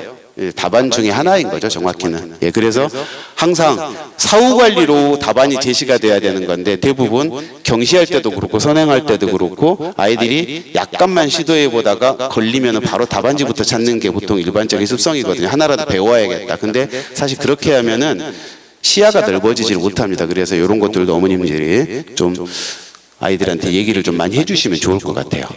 이제 거의 막바지로 가고 있는데, 이제 창의물리란 도대체 뭐냐? 좀 그래서 이 부분을 간단히만 좀 말씀을 드리도록 할게요. 창의물리라는 건 사실 개념화시키기엔 되게 힘들어요. 사실 저도 많이 고민을 하는데, 이제 창의라는 제가 말씀드리는 창의라는 거는 사전적 의미의 창의하고는 좀 다른 의미일 수도 있을 것 같아요. 그래서 이제 창의 물리 시간에 주로 이제 아이들은 무엇을 공부하느냐, 선생님은 어떤 거를 아이들한테 입력시키려고 노력하느냐인데, 첫 번째는 이제 과목 간 경계와 물기, 요건 아까 제가 언급했었죠. 예시 문제에서도 수학이나 여타 과목들이 개입할 수 있는 여지들을 항상 열어놓을 수 있어야 된다. 요거 하나. 그 다음에 이것도 그와 관련해서 그래서 과목 간 경계가 허물어지면 연쇄적으로 문제에 대한 다양한 해석들이 나올 수 있고 이것들을 통해서 동일한 결론들을 도출해내는 거, 이런 것들이 사실 창의물리 시간의 주된 어떻게 보면 흐름이라고 볼 수 있고요. 세 번째 같은 경우는 사실은 방법론적인 부분인데요. 이 강의하는 학생이라고 제가 하고 그다음에 플러스 뒤에 여기에 이제 여백으로 두었는데요. 학생한테 문제풀이를 시켜요. 풀었다고 하는 친구들한테 문제풀이를 시키면 이제 나와 설명을 하겠죠. 설명을 하는데 이제 드러나는 반응이 물론 끝까지 완성을 시키는 친구들이 있고요. 사실은 열에 한 7, 8 정도는 한참 설명을 하다가 설명을 하다가 아이가 갑자기 설명을 멈춥니다. 그리고 저한테 반문을 해요. 선생님, 근데 이거 맞나요? 아닌 것 같은데요. 이제 설명하다 보니까 본인의 어떤 그런 것들이 드러나기 시작하는 거예요. 저는 이게 그냥 최고의 첨삭이다라고 생각이 들거든요. 사실은 선생님들이 저도 이따 보여드릴 때도 첨삭은 있긴 한데요. 첨삭을 해주는 건 또 하나의 고정관념을 만들어주는 거거든요. 내가 제시해 줄 테니까 내가 빨간 펜으로 쓴 대로 그대로 넌 따라와야 돼. 이거거든요. 근데 사실 첨삭이라는 거는 어떻게 보면 아이의 사고력적인 부분을 보완해 주는 것이 돼야 되지. 넌 틀렸어. 이게 맞아. 이거는 사실은 첨삭에서 의의가 조금만 좀 약한 거 아닌가 싶은 생각이 들어서 사실은 이 강의하는 학생들이라고 하는 거는 그런 어떤 첨삭으로서 제가 진행하고 있는 일환이라고 보시면 되는데, 솔직히 말씀드리면 실질적으로 아직까지 이거는 진행을 못합니다. 왜냐하면 아직은 본인이 논리적으로 설명할 수 있는 연습이 안 돼 있습니다. 왜? 아직까지 경시만 공부해왔기 때문에 지식적인 부분은 되지만 그게 논리까지 가지 못한 상황이에요. 그래서 이런 부분들이 아마 겨울방학 정도부터는 그래도 한둘씩 생기지 않을까 낙관을 하고 있습니다. 그리고 저의 역할은 거기서 이제 가지치기를 해주는 거죠. 약간 단원이나 아니면 내용에서 오류나 선을 넘었었을 때 이리 들어와라는 것 정도를 해주는 게 사실은 저의 역할이라고 보시면 될 것 같아요. 그래서 창의물리라는 거는 결국은 수업 시간 안에 아이들이 그 다양한 발상을 할 수 있도록 만들어주는 게 창의물이라고 보시면 될 것 같아요. 대부분 창의물이라고 하면 문제 자체가 굉장히 창의적이어서 뭔가 굉장히 새로운 주제를 연구하는 게 아닌가라는 생각들을 하시고 실제로 그게 창의물이다라고 그런 방식으로 수업하시는 선생님들도 꽤 많은 걸로 알고 있어요. 그런데 사실은 아이들이 창의적이어야지 문제는 기존에 했던 문제들도 다 괜찮거든요. 그걸 가지고 아이들이 창의적인 풀이를 도출해낼 수 있는 게 더 중요하다고 생각을 합니다. 요거는 이제 진행 방법에 대한 건데요. 이제 수업의 진행 방법에 대한 건데, 분기별로 간단히 말씀드렸듯이 초반에는 뭐 경시물백이라고 표현되기도 하고 배웠던 것들에 대해서 따라하는 거를 주로 해야 되고요. 그 다음에 겨울방학 때부터는 선생님하고 이제 동료가 되는 거죠. 답에 대해서, 풀이에 대해서 선생님이랑 같이 갈 수 있는 그런 단계로 갈 것 같고, 그 다음에 3월부터 5월까지면 앞서가기. 사실 이제 제가 애들한테 잘 쓰는 말이 지금 힘들지? 잘 따라와 봐. 그리고 같이 생각하다 보면 니네가 어느 순간 나를 밟는 순간이 올 거야. 그럼 니네는 합격이야. 근데 사실 맞거든요. 근데 물론 그런 학생들의 비율이 크지는 않습니다. 하지만 거기까지 간 학생들은 거의 합격을 보장받는다는 거. 그래서 사실은 이게 키워져야 되는 부분이 굉장히 강하고, 이제 마지막에서 힘 조절하라고 이게 어떤 이야기냐면 이건 이제 출제 영역에 대한 이야기거든요. 사실은 이제 뭐 결론을 뽑는 시험에 최적화되어 있기 때문에 사실 애들 같은 경우는 거기로 가는 과정이 무엇이냐는 아이들한테 별로 중요하지 않게 생각이 됩니다. 그래서 사실은 이 3분기까지는 그런 영역의 제한 없이 쭉 자유롭게 가는데 사실 이제 이건 시험 보기 직전 아닙니까? 시험 보기 직전이면 내가 과연 서술지에다가 어떤 용어, 어느 범위까지 쓸 수 있는지를 사실 알고 가야 됩니다. 예, 마구마구 써댄다고 해서 그게 좋은 점수를 얻지는 않거든요. 그래서 힘 조절하기라고 하는 건 내가 가지고 있는 지식들을 어떻게 발현하고 어느 정도 범위까지 쓸 수 있는지를 예, 그래서 소위 이제 이것들을 내자로 서술 첨삭이라고 보통 하지 않습니까? 그래서 이제 서술 첨삭을 초반부터 하시는 어머님들도 굉장히 많으십니다. 욕심이 많으신 분들인데 사실 지금은 그런 걸 할 때는 아니고요. 어느 정도 학습의 역량이 올라와 있는 상황이면 사실은 몇 주만으로도 충분히 감을 잡을 수 있는 충분한 재능을 아이들은 가지고 있습니다. 그거를 아셔야 되고 괜히 미리부터 아이들한테 스트레스 받게 하지 않으시는 게 좋을 것 같아요. 예. 그래서 이제 요 부분은 사실은 2분기부터 그 이후 분기들은 아직은 진행이 안 된 것이기 때문에 어머님들께 보여드릴 밑자료가 없고요. 제가 이제 요 따라하기 예시, 이거는 이제 수업 시간에 제가 하는 그 교재의 내용입니다. 일단은 맨 첫 번째 테마, 두 번째 문제인데 이게 진짜 아이들이 이제 그렇게 썩 잘 쓴 애를 고른 건 아닙니다. 임의로 골랐어요. 예, 그런데 이렇게 예, 그림까지 그려가면서 이게 왜냐하면 수식으로만 표현되는 거에 그림이 추가되면 아이들이 시각화되면서 이해력이 확 높아지거든요. 그래서 저는 사실 수업 시간에 그림을 많이 그리려고 노력을 하는 편이고 이 아이도 이제 거기에 충실해서 그렇게 하는 건데 사실 이거 굉장히 힘든 일이에요. 이제 극단적으로 얘 같은 경우는 A, B, C, D라고 한다면 B 플러스나 A 마이너 정도가 되는 등급이라고 저는 보는데 거기 C, D가 수두룩합니다. C, D의 수두룩은 아예 비어있는 건 허다하고 딱 요것만 적혀 있어요. 답이 이렇다. 예, 그게 아이들한테는 현재까지는 중요하다는 거죠. 그랬었을 때 제가 쓰는 방법은 다시 해와 이게 이제 어머님한테 일부러 부탁을 드렸거든요. 학생들한테 제가 뭐 어머님한테 부탁드린 건 아니고 너가 어머니한테 부탁해서 선생님과 카톡방이 있으니까 어머님 사진으로 찍어서 나한테 보내라고 하면 이건 이 중에 크로스 체크가 되는 거 아닙니까? 일단 저한테 검사 받는 거고 그 다음에 엄마한테 검사를 받는 건데 분명히 2명 중에 1명은 무서워할 거거든요. 그래서 사실은 제가 쓰는 방법입니다. 아이들을 지금은 처음에는 습관을 들여야 돼요. 근데 굉장히 억지스럽거든요. 아직까지 그렇게 한 적이 없기 때문에. 그래서 사실 그 과정에는 약간은 좀 훈육적인 방법도 필요하다라고 해서 현재 진행하고 있는 방법이고 그렇게 해서 이제 문자를 받은 거를 하나를 보여드린 거고요.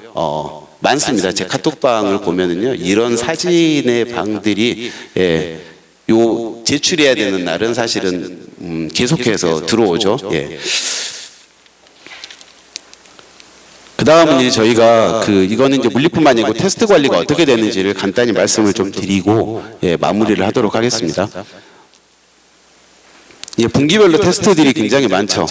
핵심은 그거예요. 뭐 이제 리뷰 테스트, 복습 테스트, 사전 테스트, 모의고사, 뭐 여기는 이제 리뷰 테스트가 서술용으로 바뀌고 이거는 이제 그 예전에 배웠던 것들을 다시 한번 재생시킬 수 있는지를 보는 이런 테스트들인데 핵심은 뭐냐면은요. 아이들은 테스트 속에서 자기를 찾아간다는 거예요. 그래서 물론 어머님들이 실력 점검을 하는 걸로 테스트는 굉장히 큰 힘을 발휘하긴 하는데 테스트의 가장 큰 목적은 학생이 보는 건 것 같아요. 학생이 그 테스트를 봄으로써 자신의 결과, 예상치 못했던 결과나 혹은 예상했던 결과를 통해서 자신의 약점을 찾아내야죠. 그래야지 그 다음 그 학생이 해야 될 본인의 롤이 나오는 거거든요. 그래서 사실 저는 테스트는 자주 볼수록 좋다라는 생각을 하고 있고 그래서 애들이 굉장히 힘들어하긴 하는데 여튼 예 굉장히 친밀하게 저희가 지금 관리를 하고 있다라는 거를 예 이거는 뭐 전 과목의 문제니까요. 그래서 테스트를 보고 나면 이렇게 이제 그 주간 테스트 성적표 나오고 성적표 이 부분은 이제 그 평가 비교하는 부분이고요. 제 시험 같은 경우는 카톡으로 보내드리거든요. 예 그래서 이제 쭉 어머님들하고 안 읽으셔도 됩니다. 그래서 굉장히 잘하는 친구인데 이게 어떤 거냐면 스피드 체크라고 그래서 이제 소위 말하는 서울과고 1교시 문제 있지 않습니까? 굉장히 빨리 봐야 되거든요. 그거를 훈련시키려고 하는 거예요. 그러니까 아이들은 벙찌죠. 15문제를 15분 동안. 그래서 제가 이제 테스트 보다가 5분 남았다. 선생님 반밖에 못했는데 이런 경우가 굉장히 많아요. 근데 이제 이건 훈련으로 키워지는 부분이라 사실 이제 이렇게 여러 가지 테스트를 보고 있다는 거고, 또 한 가지 측면이 이제 이거는 다른 선생님의 카톡 부분을 제가 약간 좀 도용을 좀 했는데, 이거는 이제 학습 관리뿐만이 아니라 실제로 이제 성적 관리뿐만이 아니라 학습 태도에 관한 거, 생활에 관한 것들도 굉장히 선생님들이 어머님들과 커뮤니케이션이 많으신 편이에요. 예. 더 늘리려고 하시고 계시고요. 어쨌든 이렇게 해서 아이들 입시라고 하는 건 결과적으로 봤었을 때, 제가 봤었을 때는 단순히 학습의 역량만을 높이는 게 중요한 건 아닌 것 같아요. 실제로 아이들이 중도에 포기하는 거 공부가 힘들어서라기보다는 마음이 힘들어서거든요. 그래서 이제 그걸 잡아주는 거는 사실은 어머님들이 가장 큰 주축이 되셔야겠고, 선생님들이나 여러 사람들이 같이 해서 입시를 완성해 나가는 게 진짜 입시 아닌가 싶은 생각이 들고요. 그래서 어머님들 일단은 뭐 저희 선택 해주시기를 간절히 바라긴 하지만, 설령 다른 선택을 하시더라도 이런 부분들이 잘 진행되고 있는지를 끊임없이 들여다보시고 감시자가 돼주셔야 될 것 같아요. 그게 아이들이 위한 방법이라고 생각을 합니다. 뭐 이 테스트 요거는 방금 말씀드렸던 복습 테스트에 대해서 선생님들이 이렇게 세세하게 첨삭을 해주고 계세요. 그래서 어떤 부분들이 구체적으로 바뀌어야 된다라는 거를 아이들한테 실물적으로 점검해주는 그런 예시를 보여드리는 겁니다. 일단 여기까지 해서 제가 물리 파트에 대한 이야기, 전반적인 과학에서 테스트나 진행 방법에 대한 것들을 말씀을 드렸고요. 이후에 지금 신재 원장님이 화학 부분 해주시고 마무리하도록 하겠습니다. 감사합니다. 요게 뒤로 가는 겁니다. 이게 백, 요게 포워드. 자, 안녕하세요. 저 화학 담당은 신재호로 갑니다. 일단 영재고 시험에서 물리하고 수학이 중요한 거는 다 아실 텐데, 그럼 화학은 도대체 어떤 학문이냐, 어정쩡하거든요. 사실은 물리 화학이라고 하는데 화학은 애매해요. 수학은 열심히 해왔고 물리는 그거보다 좀 늦게 시작했지만 지금까지 열심히 해왔지 않습니까? 근데 화학은 도대체 어떤 거냐. 근데 사실 생각해 보시면 영재학교 입시에 서울 제외하고는 그전에는 모두 똑같았습니다. 물화생지가. 그 다음에 점점 화학은 서울도 마찬가지로 늘어나고 있어요. 그럼 이걸 어떻게 정복할 것인가? 그러면 이제 어릴 때부터 이제 올림피아드 시키지 않습니까? 올림피아드 시켜서 우리 애가 이제 잘하면 동상, 금상, 또 어떤 학생들은 중등화학만 하는 학생도 있어요. 근데 화월 금상이 지금 우리 영재고 입시에 화학과 전혀 관계 없습니다. 그 부분부터 설명드리려고요. 그 부분 설명드리고 우리 아카로드 화학에서는 어떻게 하는가, 그 부분 자랑하려고 나왔습니다. 일단 잘 안 알려진 것 같아서 그 부분 자랑하려고 나왔으니까 한번 나오신 분이라도 좀 열심히 들어주셨으면 감사하겠습니다. 일단 첫 번째, 화학에 대해서 이제 나오는데 소재 자체는 되게 한정돼 있어요. 뻔한 소재거든요. 태운다, 지고 볶는다, 움직인다, 그 정도예요. 그럼 만약 예를 들어 연소량 과정이 있다고 합시다. 연소량 과정이 있으면, 자, 첫 번째, 기름은 타는데 물은 왜 안 탈까? 여기에 대해서 이 부분은 바로 개념의 이해와 관계되어 있습니다. 물은 왜 안 탈까? 여기서는 이제 연소의 세 가지 조건이라는 걸 떠올려야 돼요. 중학교 때 나오는 거거든요. 물은 기와이로 흡수하기 때문에 온도를 낮춘다, 등등이 될 거예요. 그 다음에 두 번째는 요 연소라는 개념으로 하나가 되는 게 아니라, 만약 이제 동화 같은 데서 용이 나옵니다. 그렇게 하고 나서 여러 가지 조건을 줘요. 그럼 이 용이 내뿜는 불의 열량은 얼마인가? 수식으로 계산하는 거죠. 세 번째는, 그러면 그런 용이 왜 불을 뿜게 되는가? 그럼 불을 어떻게 하면 더 잘 뿜을 수 있는가? 그런 부분에서 총체적 문제가 나올 수 있습니다. 물론 개념 이해랑 계산 문제만 나올 수 있고요. 개념 이해랑 창의적 해결 문제만 나올 수 있고, 아예 창의적 해결만 나올 수 있어요. 그러면 세 가지 다 통달해야 되겠죠. 그러면 우리 선생님들은 지금 이제 선생님들이 지금 생각하고 있는 세 가지 개념에 대한 구체적 이해, 창의적 해결, 정확한 개선들인데, 각각의 세 선생님들이 강조하는 바가 달라요. 선생님들 보시면, 이력 보시면 딴 거 보시지 말고 고등학교 때 공부 좀 열심히 하신 것 같죠? 대학교 때 모르겠어요. 저도 안 했기 때문에. 근데 하고 나서는 되게 열심히 하세요. 제가 보고 있으니까. 근데 이런 선생님들이 어떻게 하면 애들을 제일 뜬구름 잡는 이야기는 화학이. 생물 지학 외운다라고 한다면 과학은 이거 외우는 것도 아니고 사실은 창이라고 하는데 도대체 이 창의가 무엇인가? 물리는 창의가 잡혀요. 근데 화학은 도대체 어떻게 창의를 잡을 것인가에 대해서 저희들이 고민한 결론은 이겁니다.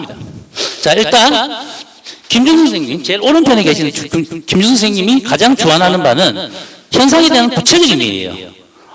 압력이 올라간다, 사이펀으로 움직인다. 이것들을 구체적인 예시로 정확하게 애들한테 심어주는 역할을 하시고요. 그 다음에 물론 세 가지 부분 다 모두 강조하지만 그중에 중점을 두는 선생님들의 파트가 다르다는 겁니다. 두 번째 원희주 선생님은 수직화, 즉 계산 부분에 대해서 특화 계속 연습해 주시는 거죠. 그 다음에 뭐 미진한 저 같은 경우에는 주로 창의적인 풀이 거의 한 방법이 아니라 예를 들면 여기 안 보이실 것 같은데 여기 있는 물을 뿜어 나오게 분수처럼 나오게 만드는 방법에 분수적으로 나오는데 결국 물을 움직이는 방법이거든요.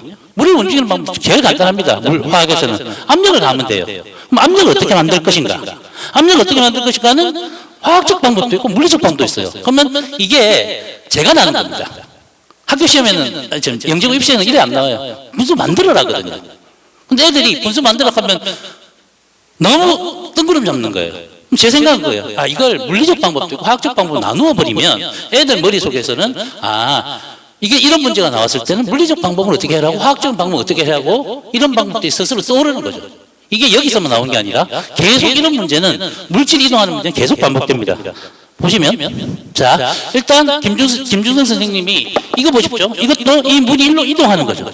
압력 차이거든요. 압력 차이를 우리는 어떤 상황들 여러 가지 상황들 서울 2교시에 나왔던 문제인데 이 상황들을 정확하게 분석하면 이 문제들을 풀 수 있어요. 이거는 그냥 개념 구체적인 이해를 통해서 풀 수 있는 문제고 즉 영어로 what에 관한 문제입니다. 무엇을 이해할 것인가고 두 번째 이제 원지수 선생 같은 경우는 이 문제 서울 3교시 문제는 올해 나왔던 문제거든요. 근데 이런 수식화에 대한 계산들을 쭉 한 학생들은 이 문제들 이거 이제 물을 보고 하면서 어떻게 움직이는가 계산하는 문제 어렵지 않게 애들 다 풀었습니다. 그런 식으로 진행할 수 있고요. 그 다음에 뭐 저 같은 경우에는 이제 아까 요 문제인데요. 요 문제가 이제 조금 오래됐지만 여기 있는 물을 가함으로써 여기 있는 액체를 움직이는 방법이에요. 여러 가지 다양한 방법으로 어떻게 다양한 방법으로 처음에는 요거 움직였다가 그 다음에 액체를 이쪽으로 움직일 수 있는 방법까지 여러 가지 것들을 다 논의할 수 있게끔 방법들의 다양함 그리고 경계를 해보는 건 두 번째 같아요. 풀이 방법의 다양함을 추구하고 있습니다. 그래서 지금 이야기할 건 이제부터 자랑인데요. 뭐 아카로드 화학이 물리에 비해 조금 덜 알려진 것 같긴 합니다. 근데 저희들 계속해서 매년 서울뿐만 아니라 여러 학교의 기출 문제들을 이제 풀이 나온 문제들 맞추고 있습니다. 24학년도 문제도 마찬가지. 이것도 방학 특강 교재 있었던 요 사이펀 문제거든요. 그대로 나왔고요. 그다음에 요 문제는 창의학 교재, 제가 다루고 있는 창의학 교재인데 이 문제, 그 다음에 원진수 쌤 교재 중에도 창의학 교재에 있던 문제, 올해 이 문제도 다 보고 나서 쌤 풀었던 문제랑 똑같은 문제예요 라고 했고요. 그 다음에 이 문제인데요. 이 문제는 제가 꼭 자랑하고 싶은데 제 교재입니다. 근데 제 마지막에 이제 최종에 하는데 운 좋게도 2주 전에 밑에 있는 문제를 했어요. 근데 문제가 그대로 나왔어요. 물론 수학 문제랑 같이 출제라고 되어 있잖아요. 그래서 애들이 오자마자 쌤 나왔어요 라고 하더라고요. 근데 한 명 이제 인천에서 오는 학생인데 이 친구가 좀 집에서 늦게 나와가지고 그날 못 들었어요. 하필이면. 그 답이 뭐냐고 물어보는 게 자꾸 자기가 한 게 불안하니까. 사실은 저는 그 친구한테 그랬습니다. 그것도 맞는 말이거든. 맞추는 게 중요한 게 아니다. 네가 제대로 쓰면 된다. 논리적으로. 그 말은 맞거든요. 근데 사실 솔직히 말하면 운이지만 이건 맞은 문제 그대로인 문제를 듣고 간 친구랑 아닌 친구랑은 사실은 뭐라 그러나 자신감에서 차이가 나요. 봤다. 시간을 확 줄일 수 있잖아요. 물론 이런 작두를 내년에 탈 수 있을지는 잘 모르겠습니다. 근데 그래 왔고 그러려고 노력하는 거죠. 근데 이게 다는 아니거든요. 사실은 기본부터 하다 보면 그리고 수없이 많은 문제를 다루다 보면 분명히 맞추는 문제 있을 거고 그거는 올해는 서울이었지만 딴 때는 경기일 수도 있고 한국일 수도 있고 사실 뭐 한국이나 다른 학교 캠프 기출도 우리 실험할 때 맞췄고요. 그 다음에 뭐 한국 기술도 맞췄습니다. 이런 기출 문제들을 이제 맞췄는데 이게 맞추는 게 정말 중요한 일인가? 또 다른 부분 같아요. 이거는 어떻게 보면 강사로서는 운이죠. 근데 그 운보다는, 그리고 학생들도 운일 거예요. 저한테 배운 학생들은. 그 운보다는 실력이 더 중요하지 않을까요? 안 본 학생들도 합격 많이 했거든요. 맞췄다고 그게 다가 아니에요. 그러면 그러기 위해서 뭘 하느냐? 제 생각이 이렇습니다. 이제 이게 예시를 드는 건데요. 은편발효과라는 효과가 있습니다. 이제 뜨거운 물보다 차가운 물보다 뜨거운 물이 더 빨리 어는 현상이 나타나는 거예요. 애들 하면 신기하다가 되거든요. 근데 이 문제에 대해서 저는 애들 보고 조사해오라 그래요. 한번 인터넷에 쫙 나와 있습니다. 근데 그 7가지 정도를 조사해봐요. 근데 한 명씩 발표시켜요. 제대로 말 못합니다. 지금도 그렇고 나중도 마찬가지고요. 그 부분에서 애들하고 그건 왜 그래? 자, 예를 들어 이제 제일 많이 나오는 게 최근에 나왔던 게 이게 수소결합과 공유결합이라는 이야기거든요. 근데 그 부분을 제대로 이야기하는 학생이 하나도 없어요. 그게 논문으로 나왔는데 그 논문의 내용 자체가 제 생각에는 오류가 있거든요. 오류가 있는 답이에요. 근데 그걸 애들은 그냥 평면적으로 인터넷 보고 뺏기잖아요. 그런 부분까지 저희들은 이런 부분이 틀렸다. 수소결합과 공유결합 이런 부분이 틀렸다. 그러면 우리 애는 수소결합을 모르는데 여기서 소화시킬 수 있거든요. 그러면 제가 수소결합부터 들어가거든요. 이 문제 한 문제 푸는데도 인원 10명이면 1시간 걸립니다. 그게 1시간 동안 풀 수 있습니다, 애들. 그러면서 이거 하면 6가지인가 7가지 효과가 나오거든요. 각각의 책에 산지하는 모든 내용, 예를 들어 관행각이니 아니면 뭐 어느 점 내림이 등등의 요소를 다 끄집어낼 수 있어요. 그러면 이건 답이 있을까요? 답이 없습니다. 그럼 난제예요. 이거 푸는 사람은 뭐 몇만 달러 준다 그랬어요. 근데 애들에게 그거를 제가 답을 원해서 질문한 건 아니겠죠. 이걸 하면서 여러 가지 과학 현상 그리고 화학에 관련된 현상을 추출하고 거기에 대해서 생각해 보라는 거죠. 그리고 이건 문제를 냈습니다. 요약할 수 있게끔. 이것도 정리하는 방법이 있거든요. 한번 그냥 시간이 조금 되지만 제가 2분만 다시 설명할게요. 은다는 거 한번 생각해 보십시오. 어머님들은 은다는 거는 그러면 영도시에 은다고 생각하지만 영도시가 아닐 때도 을 수가 있거든요. 그러면 자, 차가운 물과 뜨거운 물 중에 당연히 차가운 물이 더 빨리 을 거라고 생각하잖아요. 근데 차가운 물이 어느 속도 내려가는 속도보다 뜨거운 물이 내려가는 속도가 더 빠르면 뜨거운 물도 올 수 있겠죠. 그럼 그 방법은 무엇인가? 두 번째, 차가운 물과 뜨거운 물이 같은 온도에 도달해도 차가운 물은 안 얼고 뜨거운 물이 얼면 뜨거운 물이 더 빨리 얼는 거죠. 그런 식으로 소개를 하는 거예요. 근데 그걸 그냥 책에 인터넷에 나온 걸 쭉쭉 읽다 보면 혼재되는 거죠. 선생님이 할 일은 그런 혼재되는 상황들을 가지런하게 정리시켜 주는 거라고 생각합니다. 그리고 이걸 보고 다양한 생각의 싹을 풀어주는 거고요. 그게 제가 생각하는 창입니다. 하늘에 또 떨어지는 창의는 없고요. 뭐 아까 전에 조창현 선생님 이야기하셨지만 조창현 선생님이 말씀하신 그 물리학자가 리차드 파인만이거든요. 그 사람입니다. 3가지 방법을 한다는데 그 사람의 창의도 한꺼번에 떨어지지 않습니다. 아버지의 특수한 계속해서 질문을 계속 받아주는 아버지가 있었거든요. 저는 욕심이 나면 리차드 파인만의 아버지같이 계속해서 질문을 받아줄 수 있는 선생님이 되고 싶습니다. 그런 수업을 들으면 조금 더 똑같이는 안 나오지만 다양하게 나오는 화학 문제의 여러 가지 창의적인 문제들을 소화할 수 있지 않을까라는 게 저희들 화학과, 아카로드 화학과 애들의 생각이고 요것들이 펼쳐나가면 애들이 점점점 커나갈 거예요. 그런 생각으로 수업하고 있고요. 지금도 막 수업하고 있고요. 한 가지 현상이 아니라 예를 들어 콜라를 마실 때 콜라를 마시면 생수를 마실 때랑 더 시원할 건가 말 건가.